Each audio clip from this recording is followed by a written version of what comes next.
Bonjour à tous.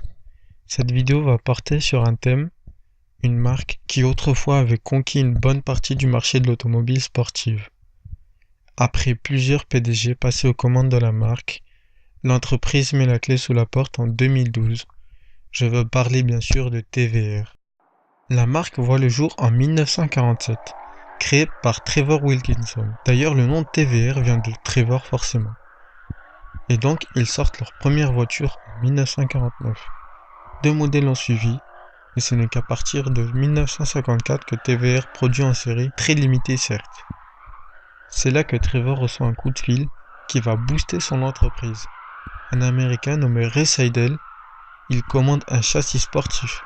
TVR conçoit alors pour son client un châssis. La voiture sera vendue sous le nom de Jomar aux États-Unis, un petit coupé à 4 cylindres.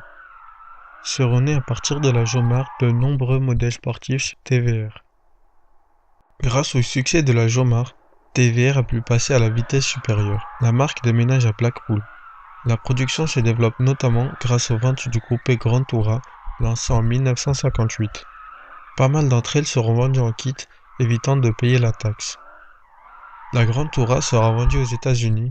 C'est alors qu'un possesseur de Grand Touran Mark III, Jack Griffith, monte un V8 Ford de 4,7 litres, d'où la naissance de la TVR Griffith. Mais depuis quelque temps, la firme se trouve en difficulté, poussant Trevor Wilkinson à vendre les parts de son entreprise. C'est Martin Lyley, un concessionnaire automobile et ex-actionnaire de TVR Engineering, qui va reprendre la marque et la rendre bien plus profitable. Sur la décision de Martin Lyley, TVR développe la Tuscan, qui se veut la remplaçante de la Griffith. De même pour la Grand Touran, remplacée par la Vixen. La carrosserie sera boulonnée et non pas moulée sur les châssis car plus simple à réparer. En 1970, la marque déménage une nouvelle fois, toujours à Blackpool. Ils y produisent la 2500M, la 3000M avec le Ford SX V6 de 3 litres, la 1600M ainsi que la Taimar. Vendue en 1980, la Tasmin n'a pas vraiment marché. Peter Wheeler, un client de la marque, reprend les rênes en 1983. Grâce à lui, les ventes progressent, notamment aux États-Unis. D'ailleurs, il apporte aussi un peu plus de soin à la qualité de fabrication. Peter Wheeler développe un roadster simple et pas cher, motorisé par un V6 Ford et un V8 Rover. Elle marque le début du style des TVR des années 90 tout en rondeur et en courbe. En 1990, sort la nouvelle TVR Griffith qui va remporter un large succès, excellent comportement, superbe ligne et haute performance avec son V8 Rover. Suit la Chimera, une Griffith un peu retouchée et un peu plus utilisable au quotidien. En 1993, sort la Cerbera, semblable à la Chimera mais avec un tout nouveau châssis.